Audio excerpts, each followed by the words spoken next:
Conor McGregor! Conor McGregor! Where you at, McNuggets, you f***ing piece of shit? Tout le monde le connaît, tout le monde le déteste et tout le monde l'adore. L'UFC ne serait rien sans lui. Je parle bien entendu de The Notorious Conor McGregor.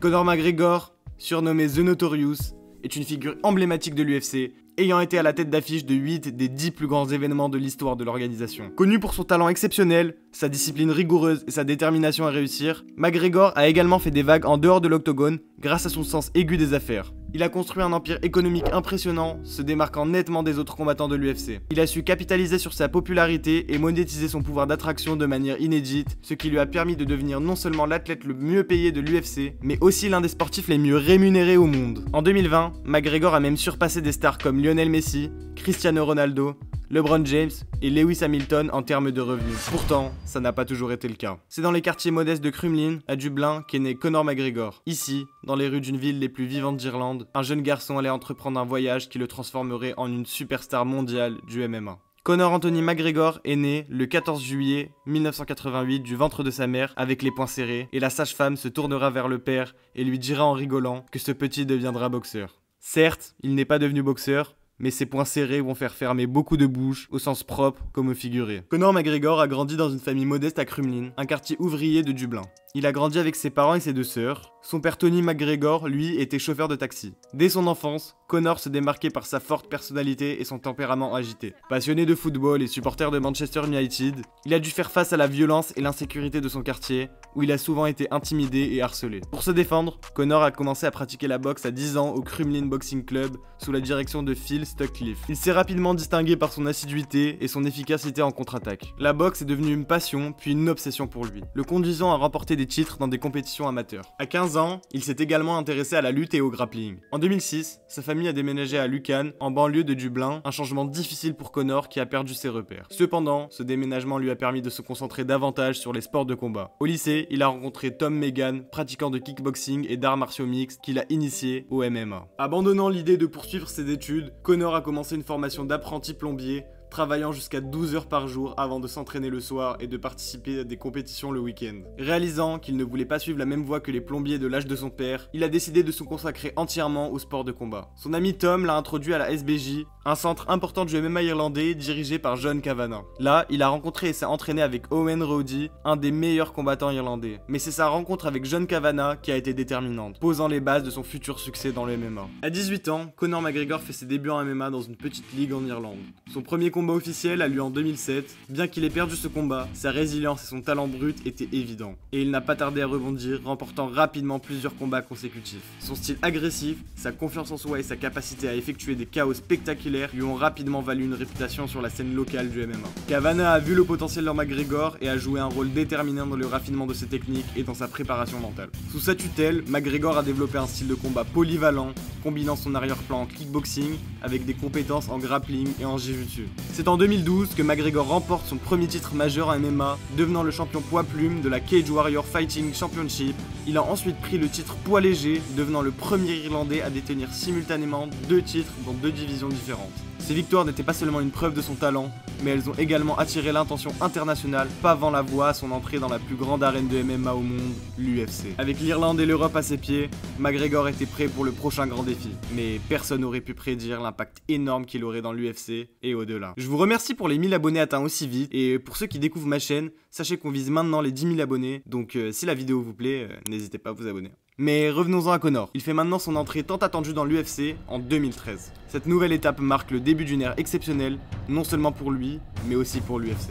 Son premier combat est annoncé contre Marcus Brimage en avril 2013. Ce combat, qui se termine par un KO éclair, annonce clairement l'arrivée d'une nouvelle force dans l'octogone. Sa puissance de frappe, sa précision et son charisme en font instantanément un favori des fans. De plus, il enchaîne les victoires contre Max Holloway, Dustin Poirier ou encore Chad Mendes, plus impressionnantes que les précédents, établissant sa réputation non seulement comme un combattant redoutable, mais aussi comme un showman. Mais l'un des moments les plus marquants de sa carrière UFC est son combat contre José Aldo pour le titre poids-plume. José Aldo, champion poids-plume de l'UFC, était considéré comme l'un des meilleurs combattants pound for pound, invaincu depuis 10 ans. Il représentait le sommet absolu pour tout prétendant. Et c'est là que McGregor entre en scène. Ce combat est précédé d'une intense campagne promotionnelle où McGregor démontre ses talents de provocateur. Il pousse le trash talking jusqu'au bout pendant les conférences de presse. Confiant et audacieux, McGregor avait prédit un KO premier round. Le combat tant attendu pour la réunification des titres a lieu le 12 septembre 2015, lors de l'UFC 194 à Las Vegas, dans une atmosphère électrique. Ce qui est fou, c'est qu'avant le combat, une vidéo montrant McGregor s'entraîner avait été révélée, préfigurant ce qui allait suivre. Dès le début du combat, McGregor a pris l'initiative, mettant la pression sur Aldo. Quelques secondes après le début, alors qu'Aldo tentait d'attaquer,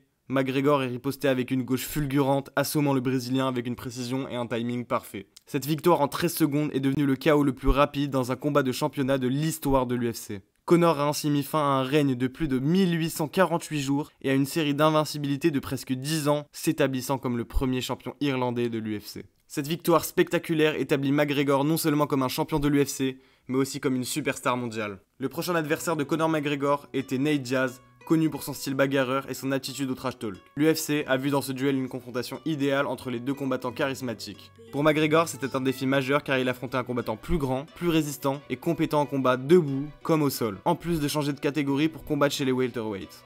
Après des échanges tendus sur les réseaux sociaux, leur confrontation a enfin lieu à Las Vegas. McGregor a dominé tout le début du combat, Nate Diaz a ensuite pris l'avantage, devenant plus agressif et touchant McGregor qui montrait des signes de fatigue.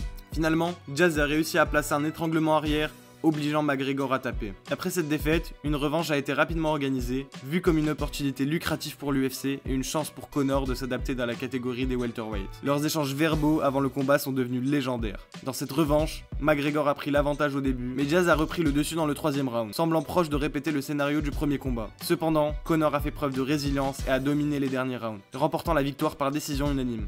Ce combat, à la fois financier et médiatique, s'est imposé comme l'un des événements les plus suivis de l'histoire de l'UFC. Poursuivant son ascension, McGregor défie Eddie Alvarez pour le titre des poids légers à l'UFC 205 en novembre 2016. Et c'est une victoire, obtenue par KO technique au deuxième round. Celle-ci fait entrer McGregor dans l'histoire des combattants de l'UFC à détenir 2 titres dans 2 divisions de poids différentes simultanément. L'impact de Conor sur l'UFC va bien au-delà de ses victoires dans l'octogone. Sa personnalité plus grande que nature, sa capacité à vendre des combats et son style de combat spectaculaire ont considérablement augmenté la popularité de l'UFC. Il a aidé à transformer le MMA d'un sport de niche en un phénomène culturel global. Il ne s'arrête pas là et veut marquer l'histoire cette fois-ci dans une discipline totalement différente, la boxe anglaise. Et pour cela, il veut affronter le champion considéré comme le meilleur boxeur du siècle, invaincu, incontesté, Floyd Mayweather.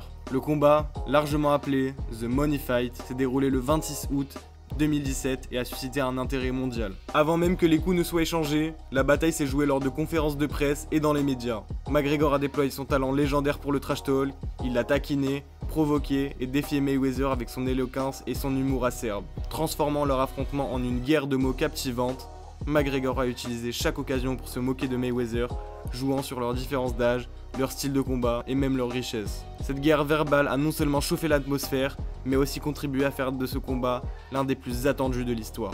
Dans le ring, McGregor a surpris beaucoup par son audace. Il a adopté un style peu orthodoxe, fidèle à ses racines en MMA, et a exercé une pression constante sur Mayweather lors des premiers rounds. Cette approche agressive a semblé pendant un temps déstabiliser Mayweather, un maître de la défense et de la tactique. Cependant, la technique et l'expérience de Mayweather ont finalement pris le dessus. Réputé par son habileté à lire les adversaires, Mayweather a progressivement dominé le combat, exploitant la fatigue croissante de McGregor. Au 10e round, la tendance s'inverse et Mayweather a lancé une offensive impitoyable aboutissant à l'arrêt du combat par l'arbitre face à un McGregor épuisé et submergé. Bien que Conor ait subi sa première défaite en boxe, son passage du MMA à la boxe a été vu comme un acte de bravoure. Le combat Mayweather contre McGregor restera dans l'histoire comme un événement marquant, non seulement pour son intensité sportive, mais aussi pour le spectacle offert en amont, tant à l'intérieur qu'à l'extérieur du ring. De cet événement commence réellement la rivalité la plus folle de l'UFC, opposant Conor McGregor à Khabib Nurmagomedov, champion invaincu des poids légers. Ce qui a marqué cette rivalité est le trash talk poussé à l'extrême, avec les deux combattants voulant réellement en découdre, et ce, même en dehors du ring. Les remarques de McGregor souvent controversées visaient non seulement Khabib, mais touchaient aussi sa famille,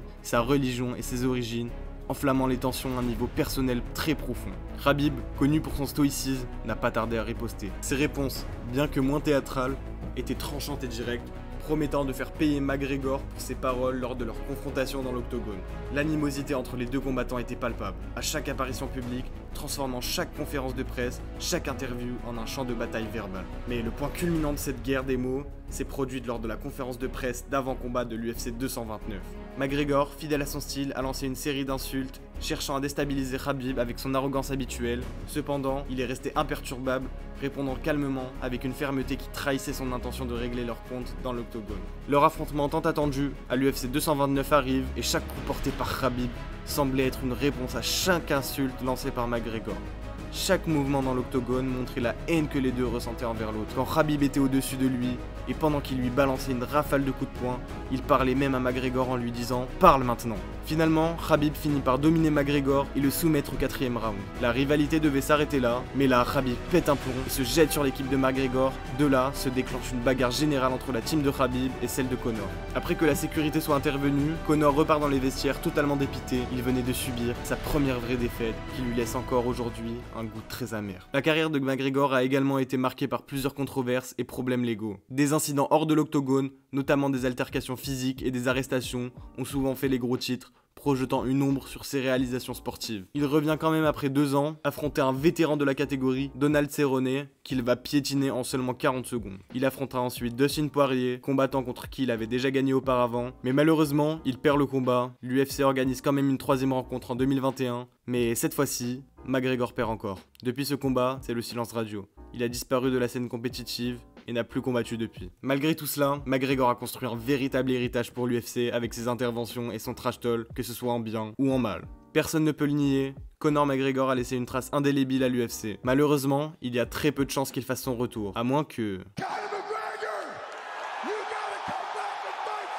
Conor devait depuis longtemps combattre Chandler et il est possible que ça puisse se faire en 2024. En tout cas, si c'est possible, je pense que tous les fans de MMA seront au rendez-vous. Et peut-être que Conor aura enfin un second souffle dans sa carrière. Et vous pensez que McGregor est fini? A-t-il perdu cette étincelle ou va-t-il faire son comeback très bientôt? Merci à tous de regarder cette vidéo, j'apprécie toujours votre soutien. Et si vous aimez les sports de combat, je vous redirige vers mes autres vidéos.